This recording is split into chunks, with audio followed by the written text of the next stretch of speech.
Hi hello welcome back to our channel. നമ്മളിന്നൊരു കുട്ടി തോരൻ്റെ വീഡിയോ ആയിട്ടാട്ടോ വന്നേക്കുന്നത്. അപ്പോൾ നിങ്ങളോർക്കും ഞാൻ എന്തിനാണ് ഈ തോരൻ്റെ വീഡിയോ ആയിട്ടൊക്കെ വന്നേക്കുന്നതെന്ന്. അപ്പോൾ നമ്മുടെ കുട്ടീസിന് ഹെൽത്തി ആയിട്ടുള്ള ഐറ്റംസ് കൊണ്ടൊരു കുട്ടി തോരൻ അതാട്ടോ ഞാൻ ഉദ്ദേശിച്ചത്. അതേ നമ്മൾ കുറച്ച് ഐറ്റംസ് എടുത്തിട്ടുണ്ട്.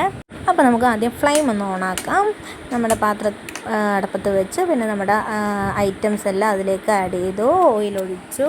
നമുക്ക് ആദ്യം കടുകിടണം, പിന്നെ കറിവേപ്പില ഇടണം. കറിവേപ്പില ഇട്ടപ്പോൾ ജസ്റ്റ് ഒന്ന് പാളിപ്പോയി, ഒന്ന് കരിഞ്ഞു പോയായിരുന്നു കേട്ടോ. 2 വറ്റൽമുളക്, ഓനിയൻ, പിന്നെ എടുത്തത് ഞാൻ ക്യാരറ്റാണ് എടുത്തത്. ക്യാരറ്റ് ഇട്ട് കൊടുത്തു. കുട്ടീസിനൊക്കെ നല്ല ഗുണമുള്ള സാധനങ്ങളാണല്ലോ ഇതെല്ലാം. ജസ്റ്റ് ഒന്ന് ഇളക്കി കൊടുത്തു. ജസ്റ്റ് ഒന്ന് ഓയിലിൽ എല്ലാം കൂടെ ഒന്ന് മിക്സ് ആവട്ടെ എന്ന് കരുതി. പിന്നെ ഞാൻ എടുത്തത് പടവലങ്ങയാട്ടോ. പടവലങ്ങയും കുട്ടികൾക്ക് നാരടങ്ങിയ ഭക്ഷണമല്ലേ. അപ്പോൾ എന്തായാലും പടവലങ്ങ കുട്ടികൾക്ക് നല്ല ഹെൽത്തി ഫുഡ് തന്നെയാട്ടോ. അപ്പോൾ ഇത് രണ്ടും കൂടെ കുറച്ച് നേരം ഞാൻ മിക്സ് ചെയ്തു. പിന്നെ നമ്മളെടുത്തത് ബീൻസാണ്. ബീൻസും നമുക്ക് കുട്ടികൾക്കൊക്കെ നാരടങ്ങിയ ഫുഡ് തന്നെയാണ്. എല്ലാം കൂടെ നമ്മളൊന്ന് ഇളക്കിയിട്ട് ആവിയിലൊന്ന് വേവിക്കാൻ വെച്ചു കേട്ടോ. തീ കുറച്ചും വെച്ചു.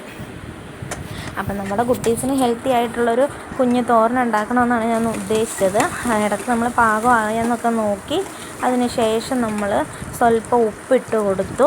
പിന്നെ അതിലേക്ക് ആഡ് ചെയ്തത് മഞ്ഞൾപ്പൊടിയാണ്. വേറെ ഒന്നും അധികമായിട്ട് ആഡ് ചെയ്തില്ല. എരിവ് കുട്ടീസിന് പ്രശ്നമില്ല. എരിവ് ജസ്റ്റ് ഒന്ന് ഇച്ചിരി എരിവിന് വേണ്ടിയിട്ട് ഞാൻ ആഡ് ചെയ്തത് കുരുമുളക് പൊടിയാട്ടോ. അപ്പം ഒരു നല്ലൊരു ഫ്ലേവറും വരും. ആ വെള്ളച്ചൊവയൊക്കെ മാറിക്കിട്ടും. ഇഷ്ടമാണെങ്കിൽ കുട്ടീസ് ടേസ്റ്റോടെ ഇച്ചിരി ചോറൊക്കെ അല്ലെങ്കിൽ ചുമ്മാണ്ടാണെങ്കിലും കഴിച്ചോളും. എൻ്റെ കുട്ടീസ് എന്തായാലും കഴിക്കുകയോ ഇല്ലയെന്ന് അറിയാൻ പാടില്ല. എന്നാലും ഹെൽത്തി ആയിട്ടുള്ളൊരു കുട്ടി തോരൻ. അപ്പോൾ വെജിറ്റബിൾ ഇഷ്ടമുള്ള കുട്ടീസിന് ഞാനിത് ഡെഡിക്കേറ്റ് ചെയ്യുന്നത്.